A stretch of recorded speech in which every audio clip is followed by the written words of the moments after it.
What's up, everybody? Michael Ninja's back at it again. You know how I like to do it. Press record and speak what's on my mind. How y'all doing today?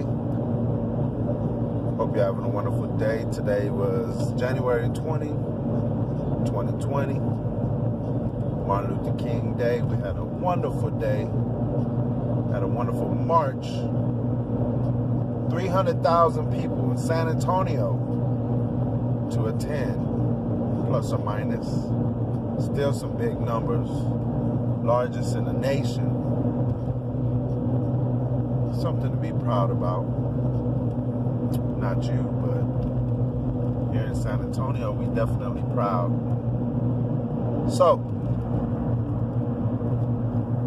I was at the house, bullshitting around. Like I said, if you're watching my videos, I've been tripping out how these birds have been coming around and hanging around, and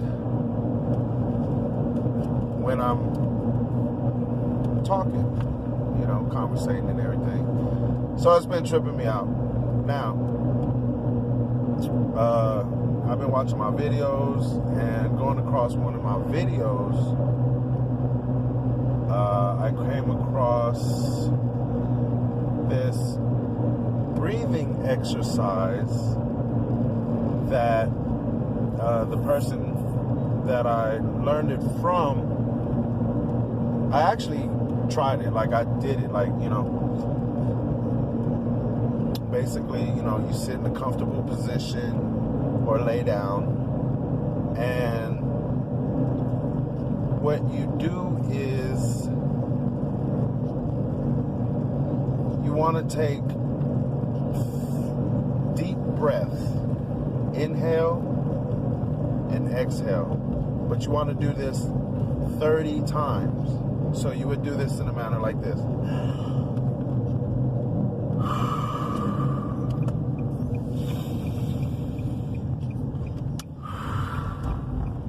So you want to do full inhale, full exhale 30 times. You want to count it out 30 times. So as you get around 10, 11, 12, you begin to start to feel this tingling sensation. And as you keep continuing to do this breathing, 15, 16, the tingling starts to become more intense. You feel it throughout your body, your head, your face, your chest, your back, your arms. So basically what's happening is you're hydrating. No. Excuse me. You're oxygenating your body. At the same time, you're blowing out a lot of carbon dioxide that your body is stored, because as we grow older, we begin to, if you're very inactive, your body becomes prone to shallow breathing, very light breathing, light in, light out. Unless you're athletic, unless you're running and moving, you're benefiting from this heavy breathing. The more you run, the more you begin to, your body becomes used to breathing heavily. But this exercise, you're not exerting your body, therefore your body does not need all the oxygen you're taking in, and it does not need to expel the amount of carbon that you're emitting. So in this relaxed state, you're going to take 30 full breaths in and out. Your body is going to begin to tingle. Now what is happening is you're resetting your body. You're resetting your mind. And there's supposed to be wonderful health benefits as you begin to oxygenate your brain, more so creating more neuron activities in your brain, allowing you to begin to use more of your brain capacity than we are told that we use now. We're told we only use 2%, 3%, 5%, 10%, whatever they told you, 30%, 50%. Nonetheless, we're not using 100% of our brains. Yet, our brain is functioning at, tremendous speed. Firing off, neurons, allowing your nerves and receptors and everything to go off, allowing you to move your body, how you shall choose. Okay? So, now, I did this exercise. It felt great. Like, it felt wonderful. Like, I felt all this tingling. Of course, after you get to 30, you want to just stay there in a relaxed state and just allow your body to go through it. Now, I've never taken DMT, but it feels as if you're creating a slight, I don't know, it just feels wonderful. You should do it in a controlled area where you're safe, maybe someone there to help you. Again, you're just breathing pure oxygen. Just, don't be anywhere where it's polluted. Don't be anywhere near in an enclosed area where there's toxic chemicals or anything like that. You want to be in an area that's nice and clean. You got good oxygen, okay? Now, two, I started flipping through my other videos and I found this story which I thought was wonderful. Now, I'm not very, very good at telling stories, but let me see if I can carry it over. Okay, so I believe the story is for people who are impatient, and you should really perhaps really take the time to be still. Yourself, your person, be still. Don't always be on the go, on the move, on the go. Like, still yourself, calm yourself, be peaceful, and just understand that things in life sometimes just happen for the best. Now, I hope I can set this story up right, but bear with me. There was this king, okay? Now, this king wasn't a very bright person, but the king had an advisor, and this advisor was wise, okay? This was the royal advisor. So everywhere the king went, the advisor would advise him, hey, this is how this would. And sure enough, they would get through their situation, their problem, and they would move on. So, again, the king would hold court, and right there would be his advisor. Any matters of, state or whatnot, the advisor would tell him, perhaps do this, perhaps do that, anything to kind of keep peace and whatnot. So the royal advisor actually was a very happy, cheerful, happy-go-lucky guy. He always found the best of any situation. So one day, the king was riding his horse, and the horse, was trotting along in the field, doing its normal thing. Now, after so many, yards, kilometers, whatever you want to use, the horse got startled and kind of bucked and knocked the king off. As the king fell to the ground, he hit his elbow, boom, landed on his elbow, busted his elbow open, and was in terrible pain. So he screamed, excruciating pain. Ah! Okay. So before calling, the queen, before calling any of the medical doctor's advisor, he calls out for his royal advisor. Come. So the royal advisor comes and he's, look at this, look at what happened to my elbow, my arm. It is in so much pain. So the royal advisor looks at him and says, well, it can't be that bad. I mean,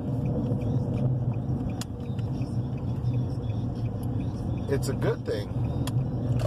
Well, because the king endured the pain, the king, didn't understand why his royal advisor had not taken his side, did not agree with the pain, and, kind of took it upon himself as thinking like he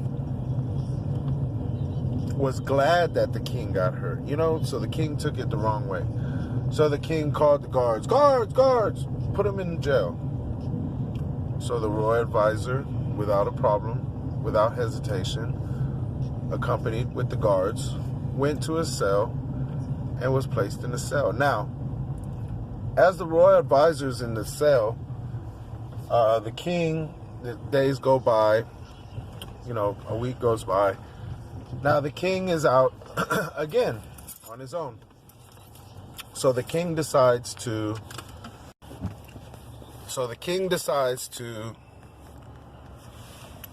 go for another ride.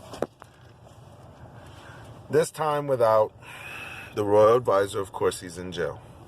So the king hops onto his horse, and there he goes, galloping. So he's riding along the countryside. Feels good. He's feeling wonderful. He's in charge. He's, riding. He's enjoying the ride. Just riding on and on and on. Before you know it, he ends up at the edge of his kingdom, far off where he was unfamiliar. So, as the king realized, okay, this may be far enough, I don't recognize where I'm at, this is an odd part of the kingdom. He begins to slow down. Now, as he slows down, he stops. He gets down to allow his horse to drink from a stream, because the horse had become exhausted from the long run. So as the horse is there drinking from the river, I believe the king was then captured by a group of the land inhabitants, the people that dwelled that part of the land, but they happened to be cannibals. So now the king, without the advisor, has no way of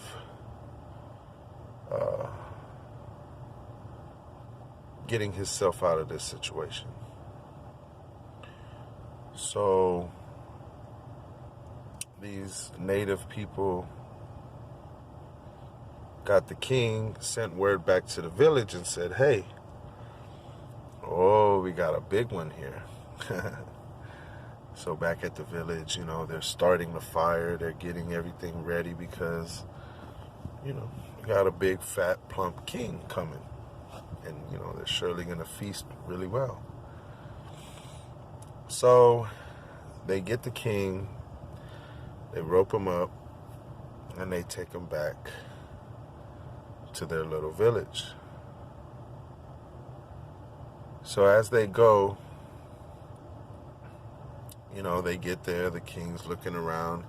He sees them preparing a big bowl of, you know, hot water to make stew, because they're surely going to cook them up, you know. There everybody is, there's music playing, there's food cooking, and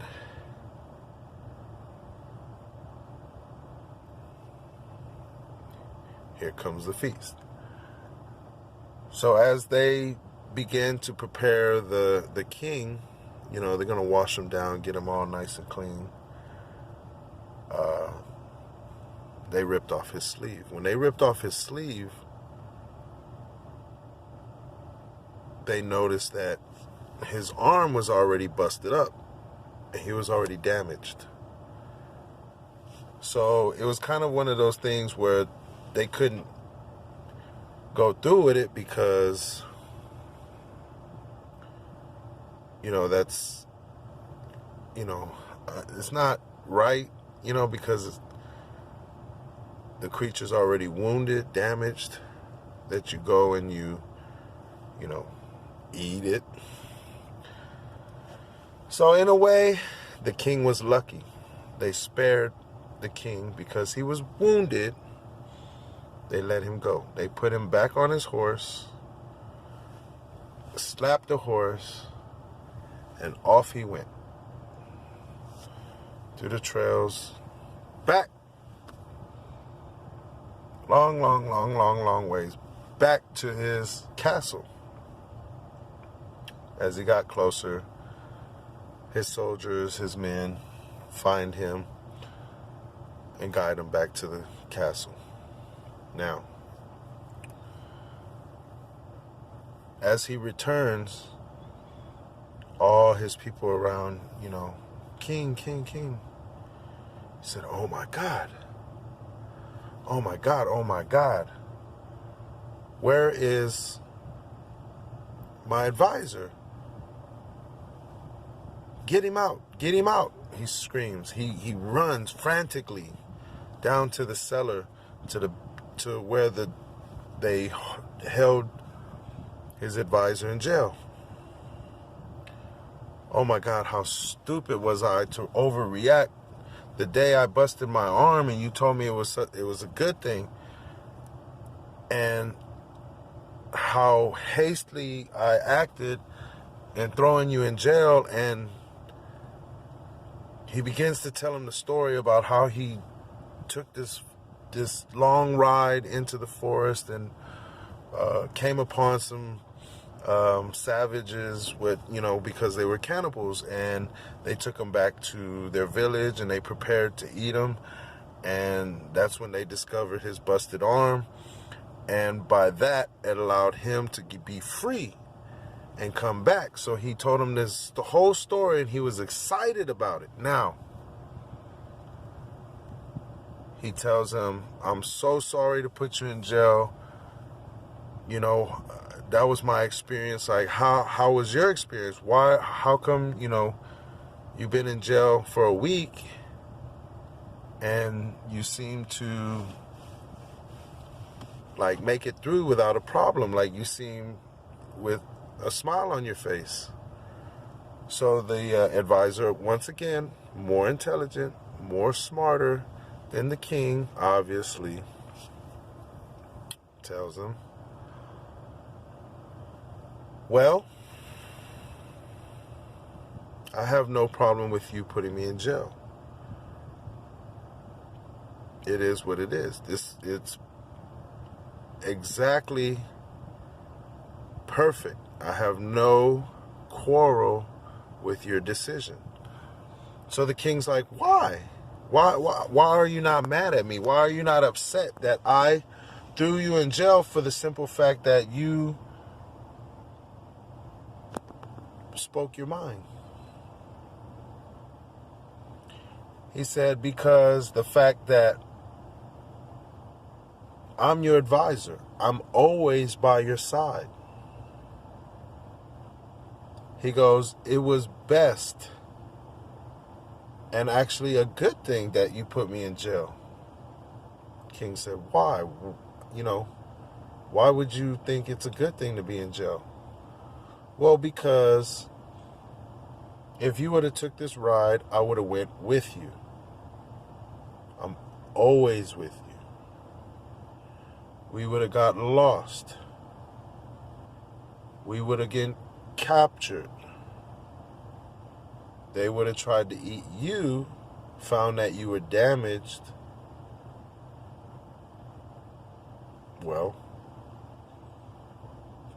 they would have opted out and ate the advisor. See?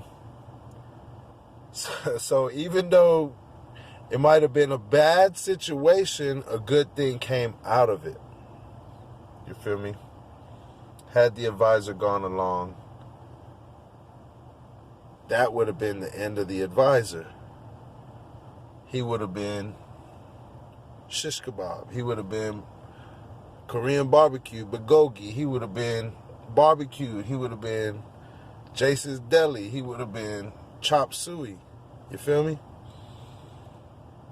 So being wise, being still, being calm, sometimes is a good thing. Okay? So things played out the way it had to. And the advisor, once again, found the best out of all situations. So, I thought that was a good story. I probably didn't tell it the right way. You probably didn't get the message, but I hope you got the message. I thought it was a cool story. But with that being said, I'm going to leave you with that. Of course, I did the breathing therapy, the breathing exercise, meditated, then I listened to the story. So it just put me in a wonderful place. I just wanted to share that story with you. And if you hear that story again, the person that tells it way better. Much, much better. But it's a good story. I liked it. With that being said, if you're still on your spiritual journey, just keep taking your step, keep taking baby steps, keep learning, keep understanding, opening your heart, asking God to shine light into your heart, believe in Jesus the Son, believe in the Most High, but understand that the story of the Bible is manipulated. When I say that, that doesn't mean shy away from the Bible. That means look into it much more. Look at the Bible as a code book, and you need to decipher what's in the Bible. You can't just take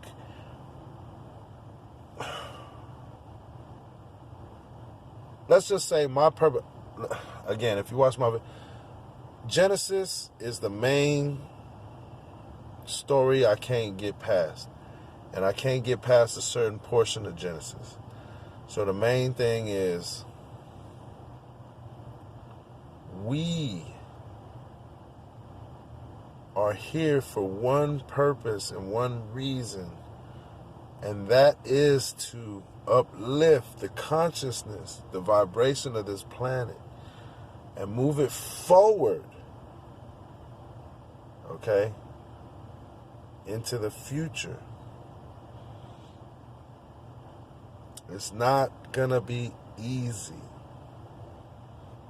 But if anything, what other purpose do you have in life? Yes, take care of your family, raise your kids, make sure they're good, they're well, move them along. Yes, but a lot of people are failing.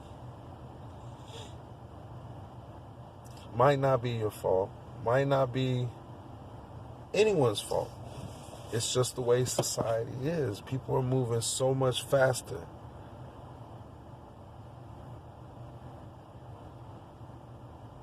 I learned when you take a race and the faster you take to get to your goal, the less chance opportunity you get to see the beautiful things you passed along the way. And a lot of people realize once they get to the goal, it's never what they expected. It's never what it seems to be. I've learned to just take your time and enjoy the stops along the way. Enjoy the flower, enjoy the, camaraderie, enjoy the butterfly landing on the flower, enjoy the scenery, the mountains, the bridge. Just enjoy any little thing along the way till you get to your goal. That way, when you get to your goal, you have memories, you have stories. That's the same thing with life. A lot of y'all are moving so fast. You know what I'm saying? Speed kills. You're moving your life so fast that you get yourself in a situation you don't know how to get out of. But when you slow down, take the time, slowly but surely get to your destination. If not, get to old age. A lot of people run around. I know a lot of people my age that didn't even make it. Because life was moving too fast for them. They couldn't slow down. It's like a drug, sex. Get addicted. You need it. You gotta have it. If you ain't gotta have it, you gotta do something. You gotta watch porn. Put that shit down. Log off that shit. Delete your cookies. Delete the history. That shit fucks with your brain. When you watching porn all the time, then you walk around in society and you be looking at people, your friends, sister, the parents, aunt, uncle. Wait. Aunt. Because some people be looking at their family, which is foul. But, aunt-in-law, not even married to the family, because shit be happening. I'm not saying. I'm just saying. I'm not saying, but I'm saying. That uncle part came out wrong. I know it came out wrong, bitch. But if I was talking about the other way, then uncle. But so, man, like, this world got to get a grip. There's so much shit going on.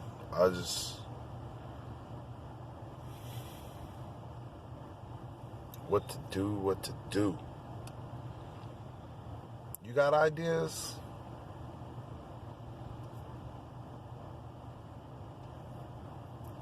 But my advice is, you really ain't no good unless you love yourself. You know what I'm saying? A lot of people, like myself, craved attention, craved affection, craved shit. I like them little spicy women. I don't know why. Well, I know why. Because I want a girl that's able to handle her own when she go out on her own. You know what I'm saying? I don't want a girl that's easily scared and could get snatched up or something like that. I want a girl that's able to fucking bop, bop, bop. You know what I'm saying? Throw some motherfucking bees on their ass. And then call me, babe. And then I come, what's going on? You know what I'm saying? I come with the fist of cuffs until I see a weapon, then, you know what I'm saying? Pop, pop, 2 shots in the dark. It wasn't me. Prove it. Proof is in the pudding, baby. Hear no, see no, speak no. Nah, I'm fucking with y'all. But, keep your head on the swivel. You already know, like, I preach peace. I preach love. I preach respect. But if a motherfucker don't love you, a motherfucker don't respect you, motherfucker violate you, man, and then they trying to kill you on top of that, boy, I'm telling you like this. You better take them down before they take you down. Fuck the bullshit. Don't never let nobody take your life easy. Hell to the no. You know how many diapers, nigga, I done been through? They done changed on me. You know what I'm saying? I'm special. You special. We all special. But motherfuckers out there don't understand that, and they just taking lives like nothing. But then again, there's people out there running around, pressuring, strong-arming motherfuckers. It's due time they finna get popped. You know what I'm saying? So this world is crazy. It's like it needs to be balanced. But who gonna balance it?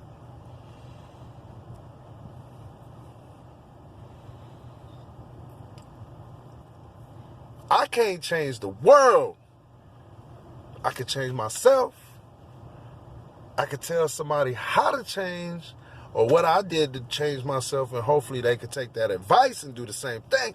But until they change and you change and you get somebody else to change and then they change and they all want to do better and they all want to begin to respect each other and understand that love is powerful and understand that hate becomes you.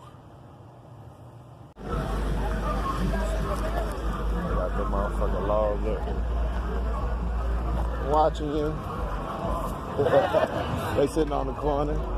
They peeping everybody. We watching you. Maybe they went with her because I don't see her. Out there at the cuts, everybody leaving. Martin Luther King march. But of course, they got motherfuckers posted up on the corner, trying to shake it down. They rather motherfuckers get into some shit than have a good time. But anyways,